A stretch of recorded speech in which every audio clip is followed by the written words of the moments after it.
പ്രതിപക്ഷ നേതാവ് V D സതീശനെതിരെ ഗുരുതരാരോപണവുമായി Congress നേതാവ് സിമി റോസ്ബെൽ. കഴിഞ്ഞ തെരഞ്ഞെടുപ്പ് കാലത്ത് കർണാടകയിൽ നിന്ന് ഡി കെ ശിവകുമാർ കായവണ്ടിയിൽ കേരളത്തിലേക്ക് കൊടുത്തയച്ച 30 കോടി രൂപ എവിടെ പോയെന്ന് സിമി റോസ്ബെൽ. വിശ്വസനീയമായ കേന്ദ്രത്തിൽ നിന്നാണ് തനിക്ക് ഈ വിവരം ലഭിച്ചതെന്നും സിമി റോസ്ബെൽ ചൂണ്ടിക്കാട്ടി.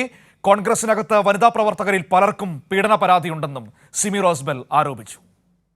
നിങ്ങൾ തന്നെ പറയും, ഇത്രയും വർഷം, ഈ 2 വർഷം കൊണ്ട് രാജ്യസഭയൊക്കെ കിട്ടുന്ന ആൾക്കാർക്ക് മുമ്പിൽ 37 വർഷം പ്രവർത്തിച്ച അന്തസ്സോടും ആഭിജാത്യത്തോടും തലയുയർത്തി നിന്ന ഒരു വനിതയ്ക്ക് അർഹതയില്ലേ? പറയൂ, നിങ്ങൾ പറയൂ. എന്തിനാണ് ഇവർ എന്നോട് ഇങ്ങനെയൊക്കെ കാണിക്കുന്നത്? ഞാൻ ഇവരുടെ ഒരു പേഴ്സണൽ, ഞാൻ ആരെക്കുറിച്ച് ഐ നെവർ സ്പീക്ക് ബാഡ്. പക്ഷെ ഇവർ ഇപ്പം കാലത്തിൻ്റെ കാവ്യനിധിയാണ് എൻ്റെ അടുത്ത് ഓരോ രേഖകൾ എത്തുന്നത്, ഓരോ തെളിവുകൾ എത്തുവാണ്. ഇന്നിപ്പോൾ രാവിലെ ഇവിടുത്തെ ഏറ്റവും വലിയ ഒരു വ്യക്തി എന്നെ വിളിച്ചിട്ട് എന്നോട് സംസാരിച്ചത്, ഡി കെ ശിവകുമാർ കൊടുത്ത 30 കോടി ഒരു കായവണ്ടി വന്നു, അത് എത്തേണ്ടടുത്ത് എത്തിയിട്ടില്ല, അതിൻ്റെ രേഖകൾ ഇന്ന് എനിക്ക് മിക്കവാറും കിട്ടും. അപ്പോൾ എനിക്ക് അറിയാത്തൊരു കാര്യമാണത്. അങ്ങനെ എത്രയോ ആളുകളാണ് എന്നെ കോണ്ടാക്ട് ചെയ്യുന്നത്.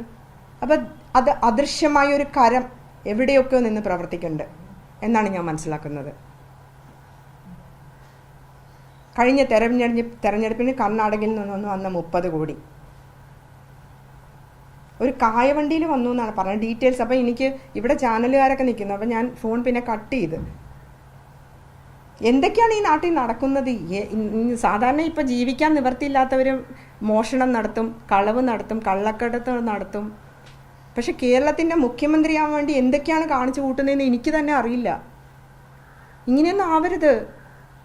നമ്മൾ കുറേയൊക്കെ സംയമനം പാലിക്കണം. പ്രത്യേകിച്ച് വിധവകളായ സ്ത്രീകളുടെ നിന്ന് ശാപം വാങ്ങിക്കരുത്. അവരും ജീവിച്ച് പൊയ്ക്കോട്ടെ.